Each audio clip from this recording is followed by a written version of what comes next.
y a continuación voy a dictar lo que es esta capacitación, ¿no? Mi filiación es la Universidad Nacional Mayor de San Marcos y mi sede docente es el Instituto Nacional de Ciencias Neurológicas. Los objetivos principales es definir la encefalitis autoinmune, conocer la clínica, conocer los eventos que pueden ocurrir, el diagnóstico, tanto lo que es el diagnóstico diferencial infeccioso y el tratamiento en la fase aguda y mantenimiento. Como tal, la encefalitis es una inflamación del tejido cerebral con disfunción neurológica, la focalización que puede ocurrir como manifestaciones motoras, puede haber pérdida en el equilibrio, puede haber anormalidad en los movimientos oculares y la encefalopatía como tal es una disfunción del parénquima, pero sin afectación netamente cerebral, ¿no? Puede haber manifestaciones, por ejemplo, por encefalopatías hepáticas, alcohólicas, incluso por lo que es urémicas, ¿no?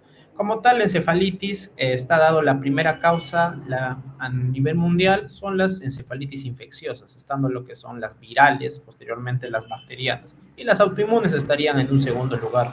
Dentro de las autoinmunes tenemos que hablar hoy día acerca de la antirreceptor NMDA, ¿no? Que lamentablemente tiene lo que es un alto porcentaje en nuestros pacientes menores de edad. Como epidemiología en lo que es los países de primer mundo, Reino Unido, Estados Unidos, la encefalitis anti-NMDA está a la cabeza en las autoinmunes. Pero haciendo la comparación con lo que son el total de las encefalitis, esta estaría en segundo lugar, estando en primer lugar las infecciosas. La encefalitis como tal tiene 4 subtipos. Tenemos la encefalitis infecciosa, las virales, las bacterianas, las postinfecciosas. Generalmente pueden ser debido a posterior a una injuria, como puede ser una encefalitis viral herpética. Posteriormente, mediante lo que es los detritus celulares, puede causar acá reacción antígeno-anticuerpo, causando lo que son otra encefalitis. Las encefalitis paraneoplásicas, que vamos a ver a continuación, junto con las encefalitis autoinmunes, ¿no? Por ejemplo, en las encefalitis autoinmunes va a haber lo que es la creación de lo que son los anticuerpos. Estos van a estar dirigidos contra la membrana, contra la superficie, o también pueden estar dirigidos contra el citoplasma, ¿no? A nivel intranuclear. Hoy día vamos a hablar acerca de lo que es la encefalitis anti-NMDA. Esta está característica por una alteración a nivel de lo que es la membrana y la superficie, ¿no? Como bien, los diferentes tipos de antígenos celulares, tenemos los de superficie y los intraneuronales, va a haber, de acuerdo a esto, una diferente fisiopatología, en la cual los antígenos intraneuronales, como bien vemos en el gráfico, va a ser una invasión más profunda, un daño más severo, con una respuesta parcial a la inmunoterapia, ¿no? En cambio, lo que es los anticuerpos de superficie, de membrana, va a haber lo que es una internalización, un daño a lo que es a nivel posináptico de los receptores, causando lo que es una disfunción. Estos van a tener una buena respuesta a la inmunoterapia. Hoy día de hoy vamos a hablar acerca de la anti-NMDA. El NMDA, como bien, es un receptor a nivel posináptico que va a regular lo que es el ingreso, el flujo de los iones para la disrupción del potencial, ¿no? Como bien vemos, este va a estar regulando lo que es tanto a nivel excitatorio como inhibitorio, los neurotransmisores, de preferencia va a tener al glutamato. Cuando va a haber una alteración, una reacción inmune, esta va a expresar de una manera excesiva, exagerada, lo que es el glutamato, dando lo que son las manifestaciones. Acá, como bien vemos otro cuadro de acá del New England, vemos, por ejemplo, lo que es la fisiopatología, ¿no? Tenemos nuestra neurona que posteriormente ha sufrido lo que es una injuria, una noxa por una encefalitis viral, va a producir lo que es una reacción antígeno-anticuerpo, liberando lo que son detritus celulares, va a ser reconocido por las células dendríticas, células presentadoras de antígeno, esta la va a llevar a conocer al nódulo linfático y mediante lo que es una cascada de reconocimiento celular, al final, esta va a terminar capacitando a nuestra célula beta para la producción de lo que son los anticuerpos, ¿no? Se va a terminar transformando en una célula plasmática y estos anticuerpos van a llegar a lo que es la circulación sistémica. De igual manera, en lo que son los tumores, mediante una lisis tumoral, estos van a crear lo que son diversos antígenos y estos antígenos de igual manera van a corresponder a esta reacción inmune, afectando lo que es el parénquima, ¿no? Acá vemos, por ejemplo, este gráfico del New England, en el cual eh, posterior a lo que es un daño, una encefalitis herpética por herpes simple, los detritus celulares van a liberar lo que son antígenos, la presentación a las células dendríticas y lo que conocemos la cascada, ¿no? Partiendo de las células beta. De igual manera, un tumor va a liberar mediante su apoptosis toda esta reacción en cadena. En lo que pasa en la encefalitis anti-MDA, como bien vemos, es un receptor posináptico. Esto va a disregularse, va a internalizarse, ¿no? Lo que son estos receptores mediante lo que es el anticuerpo, causando lo que es una liberación, una expresión excesiva de lo que con los receptores afines al glutamato, causando una cascada exagerada, ¿no? Bueno, la clínica como tal, las manifestaciones clínicas de la encefalitis anti-NMDA, tenemos acá, varían los rangos de edad desde meses hasta posteriormente edad longevas, ¿no? Como por ejemplo pacientes más de 80 años. La clínica acá característica, esta es una encefalitis límbica que va a estar con cuadro clínico de crisis epiléptica, movimientos anormales, alteraciones en el comportamiento, alteración en lo que es la memoria, cambios psiquiátricos. Los pacientes pueden ser a veces confundidos con una patología, un síndrome psicótico, ¿no? Y no le pueden estar dando el manejo que se debe, ¿no? Aquí, por ejemplo, se va a asociar a una resonancia en los primeros estadios de la enfermedad normal. Eso no nos va a descartar lo que es el diagnóstico. Y vamos a tener lo que es una frecuencia de asociación al cáncer, ¿no? Por ejemplo, tenemos la asociación al teratoma ovárico. Recordemos que así es como se reportó el primer caso, ¿no? Otra encefalitis que tenemos en pediatría, tenemos la antigaba A, en la cual va a tener un fenotipo de manifestaciones clínicas de crisis epilépticas, confusión, alteración en el comportamiento, alteración en la memoria, nuevamente lo que son los cambios psiquiátricos y va a tener como complicaciones el estatus epiléptico. Acá podemos encontrar lo que es hallazgos en resonancia, puede ser una hiperintensidad a nivel córtico subcortical en lo que son las secuencias FLAIR T2, envolviendo lo que son los núcleos de base, ¿no? Acá vamos a tener lo que es la asociación con el timoma, ¿no? Como bien vemos, tenemos diversos anticuerpos, ya sean intracelulares o paraneoplásicos, y los anticuerpos de membrana, ¿no? Acá tenemos nuestro anti-NMDA con su síndrome asociado, la encefalitis límbica, ¿no? Límbica, ¿por qué? Porque nos va a involucrar todo lo que es este circuito, el circuito involucrado en lo que es la memoria, en lo que es la atención, involucrando lo que son áreas temporales, como por ejemplo, podemos tener síndromes psicóticos, el paciente va a escuchar voces, y otras manifestaciones más complejas involucrando lo que son las áreas de asociación.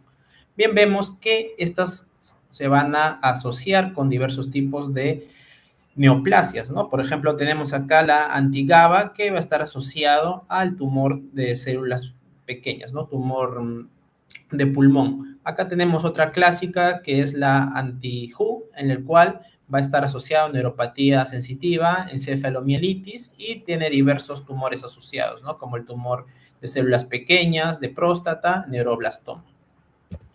Bueno, el cuadro clínico, conocerlo. Generalmente vamos a tener lo que son los pródromos, los datos tempranos. El paciente va a presentar una semana o 2 semanas antes fiebre, cefalea, una EDA, una respiración, una infección respiratoria de vías altas y posteriormente puede presentar lo que son cambios en la conducta, a veces sutiles, confusión, desorientación.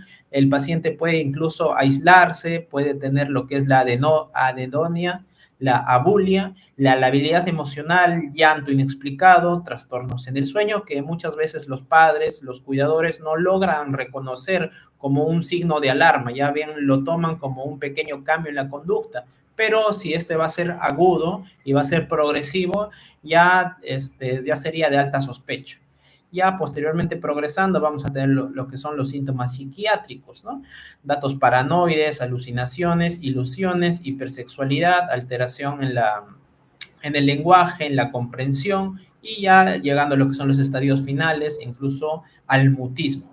Una vez que pasa todo esto, podemos presentar acá ya datos tardíos, datos ya manifiestos que van a ser motivo de ingreso a las emergencias por crisis epiléptica, por estatus, como bien puede ser en sus diferentes subtipos, focal, generalizado, los movimientos anormales, el movimiento de chupeteo, las diskinesias periorales, la ataxia, posiciones disquinéticas, distónicas, catatónicas, y posteriormente ya como complicación podemos tener una alteración en lo que es el sistema autónomo. Podemos tener lo que es crisis hipertensivas, vamos a tener inestabilidad de la presión o también lo que son los rangos exagerados, ¿no? Por ejemplo, vamos a tener fiebre de origen central que no va a calmar con lo que es los antipiréticos comunes y posteriormente llegando a lo que son las arritmias malignas, teniendo que ser el paciente monitorizado y tratado en las unidades de cuidados intensivos. Como bien los datos clínicos, vemos acá una serie de casos del New England en el cual tenemos diferentes 11 casos en los cuales algunos han presentado, la mayoría, síntomas prodrómicos, alteración en la conducta, en la cognición, los síntomas psiquiátricos, alteración en el lenguaje, muy importante, los movimientos anormales, ¿no? Tenemos acá las disquinesias, lo que es los movimientos del chupeteo, pueden ser las posiciones distónicas, las crisis epilépticas, motivo de ingreso a las emergencias y las disautonomías como complicación. Bien, vemos acá, por ejemplo, en esta serie de casos de 11 pacientes, vemos acá una paciente mujer femenino de 2 años, en el cual ha presentado un cuadro de 6 semanas caracterizado por ataxia, por temblor, irritabilidad, incontinencia urinaria y también déficit motor en lo que son los miembros inferiores. Así, por ejemplo, tenemos diferentes manifestaciones sindrómicas, como pueden ser los cambios psiquiátricos y lo que es la focalidad, ¿no? Dado por lo que es la hemiparesia, la ataxia, ya posteriormente una alteración a nivel de lo que es el contenido de la conciencia, como bien puede ser afasia, alteración en el lenguaje. Las pistas clínicas, acá como objetivo para poder detectar con el acrónico Search NMDR, podemos aquí la que es la S, la disfunción en el sueño, el paciente va a tener un sueño exagerado, cambio en el ciclo circadiano, la sobreexcitabilidad, el paciente va a estar muy agresivo, agitación psicomotriz, la rápida progresión, generalmente tenemos el punto de corte, que es menos de 3 meses, ¿no? Para ocurrir todo esto. La predilección por lo que son los pacientes menores, ¿no? Mientras menos años tenga el paciente, va a tener una predilección. Esto se puede dar incluso en lo que son los lactantes. Hay reportes de menores de solamente de algunos días, como también de algunos meses. Y también una bandera roja sería una presencia de una enfermedad psiquiátrica, ¿no? Por ejemplo, si el paciente ya tiene de base una enfermedad psiquiátrica, esto nos dificultaría un poco más, ¿no? Lo que es la exploración. Las posiciones catatónicas, lo que son los síntomas positivos, negativos, los síntomas psicóticos, puede ser alucinaciones, delirios de grandeza, delusiones religiosas, como bien otros tenemos lo que son los síntomas negativos, alteración en el comportamiento, alteración en la fluencia verbal, alteración en la memoria, también tenemos lo que es el mutismo, y generalmente estos van mal con lo que son los antipsicóticos comunes, ¿no? Los clásicos como la clozapina. Van a ir, por ejemplo, incluso hay reportes que pueden llegar a lo que es un síndrome neuroléptico maligno. Y los anticuerpos que nos van a dar el diagnóstico. Los criterios diagnósticos tenemos probable y definitivo. Probable, el punto de corte 3 meses y tienes que cumplir al menos 4 de los siguientes síntomas. Comportamiento psiquiátrico alterado, alteración en el lenguaje, alteración en el habla, desórdenes del movimiento, disquinesia, rigidez, posturas anormales, descenso del nivel de conciencia, llegando incluso a lo que es el mutismo, la disfunción autonómica, como bien puede ser taquiarritmias, crisis hipertensivas, constipación, retención urinaria, hipoventilación, llegando a usar lo que es el ventilador, ¿no? Y por lo menos tenemos que tener alguna alteración en exámenes auxiliares, ¿no? Por ejemplo, puede haber unos cambios sutiles en lo que es el líquido cefalorraquídeo, como una leve pleocitosis, e incluso podemos encontrar lo que son vadas oligoclonales. Estos no necesariamente son necesarios, ¿no? El electroencefalograma anormal nos puede dar cambios difusos, asimetría, baja reactividad, incluso lo que pueden ser ondas delta y lo que es las ondas trifásicas, ¿no? Bien, como tal, siempre excluir de lo que es la causa infecciosa, la encefalitis viral siempre va a ser más frecuente y tomarlo como un diferencial de importancia. El diagnóstico definitivo como tal se tiene que cumplir lo que son uno más de los 6 síntomas anteriores y la positividad del anticuerpo, ¿no? El IgG GLUT1 de la subunidad MRG del anti-NMDA.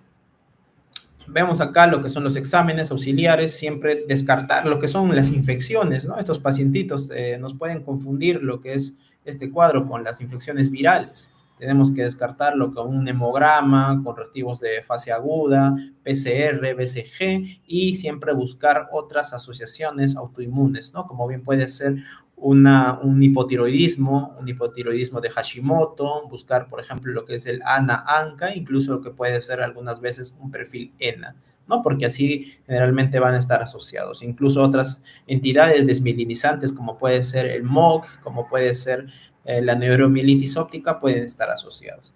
Bien, vemos acá en la serie de casos los cambios que han tenido a nivel del líquido cefalorraquídeo. La mayoría ha tenido una leve pleocitosis a predominio de mononucleares, no ha habido cambios en lo que es consumo de glucosa, las proteínas también una leve hiperproteinorraquia, ¿no? Con tinta china negativo. Es decir, los cambios son variables. Si lo líquido, la imagen puede estar normal con todo este cuadro clínico, no estaríamos descartando el diagnóstico. El electroencefalograma nos ayuda para poder visualizar cómo son los patrones, si hay alguna simetría, si hay alguna actividad epiléptica, ondas, puntas agudas, ondas lentas.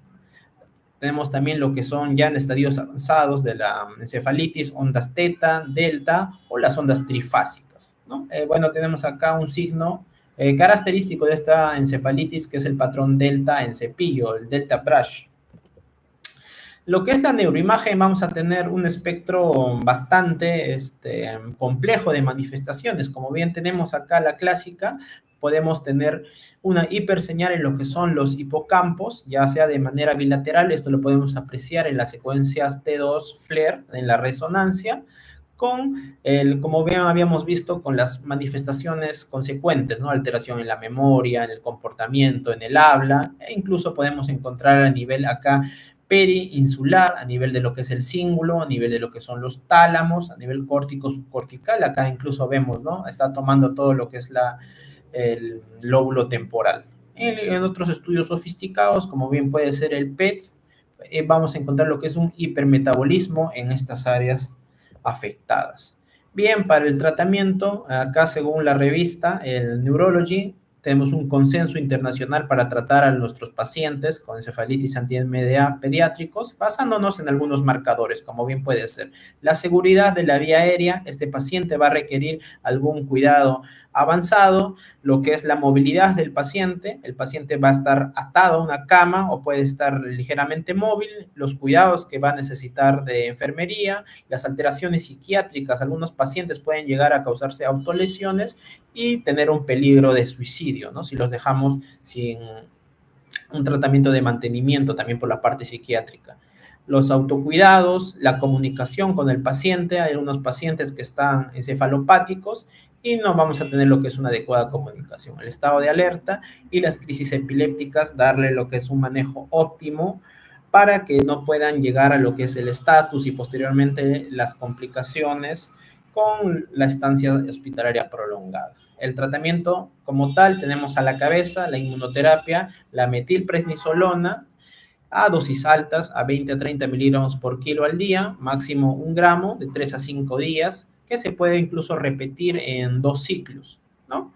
Otro también tenemos, está descrito lo que es la prednisona vía oral, a 2 miligramos por kilo al día, e incluso se está descrito lo que es la dexametasona oral, ¿no? A 20 miligramos por metro cuadrado al día. Otro que tenemos también es la terapia de recambio plasmático terapéutico, ¿no? Que se puede realizar de 5 a 7 sesiones, incluso hasta 10, viendo lo que es la evolución del paciente y también lo que es la inmunoglobulina dentro de la primera terapia, la primera línea. Segunda línea tenemos el rituximab, en el cual tenemos que colocar con algunos periodos intrasemanales para disminuir lo que es la inmunidad y la producción de las células. Otro incluso tenemos lo que es la ciclofosfamida, el micofenolato de hemofetilo e incluso otra terapia biológica como puede ser el tocilizumab. Bien, en el algoritmo, una vez diagnosticada, viendo la gravedad del paciente, iniciamos nuestra terapia de primera línea, la inmunoglobulina, ya sea en acompañamiento con metilprednisolona, viendo la gravedad, ¿no? Por ejemplo, se puede usar en acompañamiento, ¿no? Bien, vemos acá, por ejemplo, si el paciente va a tener una mala evolución, se puede repetir lo que es un ciclo de corticoterapia, y si vamos a tener un mal pronóstico, unas malas consecuencias, tenemos que pasar a lo que es la plasmaféresis, y si posterior a todo este manejo, ya incluso se puede pasar a lo que es la segunda línea, ¿no? A lo que es el rituximab, y posteriormente a la ciclofosfamida y otro tipo de medidas, ¿no? Es más que todo un tratamiento escalado, ¿no? Vemos acá en lo que es la serie de casos, nuestros pacientes, 11 pacientes han sido tratados con metilprednisolona e inmunoglobulina, e incluso algunos han requerido lo que es el rituximab y la plasmaféresis, ¿no? Con las complicaciones post-alta, como bien pueden ser alteraciones en la praxia, alteraciones en las crisis epilépticas, alteraciones motoras, e incluso lo que es alteraciones conductuales persistiendo, ¿no? Nuestra sospecha tiene que ser dada con la clínica, con la evidencia de la inflamación, y posteriormente iniciar lo que es ya la terapia de primera línea. Diagnósticos diferenciales a la cabeza: encefalitis viral, encefalitis bacteriana, tóxicos, intoxicaciones, ingesta de algunos fármacos, desórdenes epilépticos, como bien pueden ser epilepsias a veces refractarias, en las cuales posteriormente puede presentar lo que es una encefalopatía, ¿no? Epiléptica, e incluso lo que es la psicosis posictal. Desórdenes autoinmunes, ya sea regionales, el sistema nervioso central, vasculitis, lo que es la encefalomielitis, y también las enfermedades sistémicas, ¿no? Algunos tumores, incluso también el glioma puede ser a veces en bajo grado confundido con, de acuerdo a su localización, con estas manifestaciones. Bien, vemos acá, por ejemplo, tenemos un score en el cual, si el paciente no ha presentado lo que son, por ejemplo, ingreso a UCI, si el paciente se ha tratado dentro de las primeras 4 semanas, si el paciente no ha tenido lo que es una resonancia normal, e incluso si tiene lo que es el conteo de células, estos van a formar lo que es un puntaje, ¿no? Mientras más puntaje, o sea, mientras más peor le haya ido al paciente, el pronóstico también al año va a ser más desfavorable. Como conclusiones, la encefalitis autoinmune es una enfermedad tratable, es difícil de reconocer por su patrón de signos clínicos y puede tener consecuencias devastadoras, ¿no? Incluso también puede estar asociado a lo que son otros espectros del trastornos, ¿no? Bien, como tal, por favor, si pueden realizar alguna pregunta, estaría agradecido.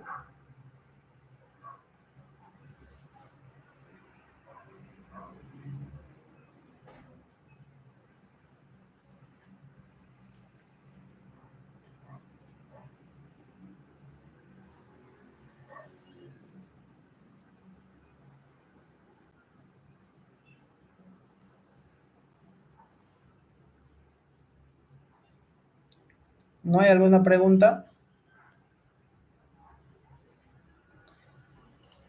Bueno, eso fue todo entonces.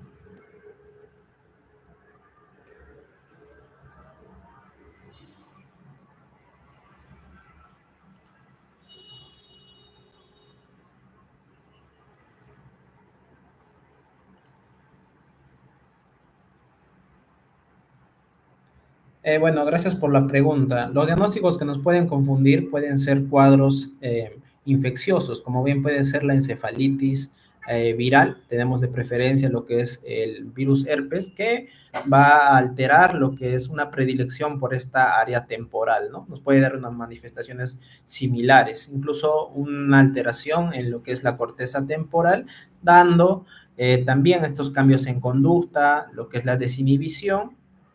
Estos podrían ser un diagnóstico diferencial. Otro, por ejemplo, puede ser lo que es una patología, una demencia, ¿no? Rápidamente progresiva, asociado a otro tipo de manifestaciones más complejas. ¿Cómo se desarrollan los síntomas?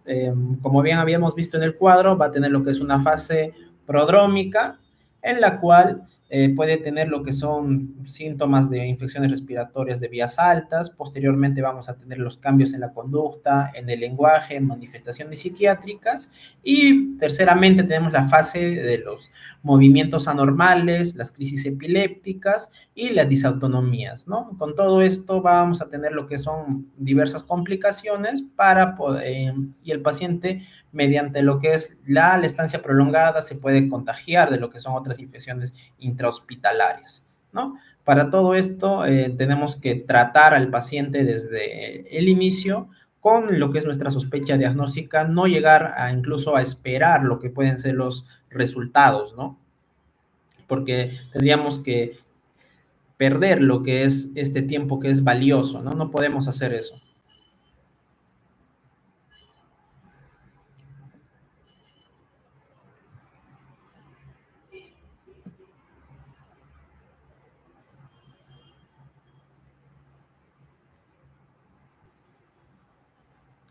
Bueno, si no habría otra pregunta, muchas gracias por su asistencia y voy a proceder a cerrar esto. Gracias.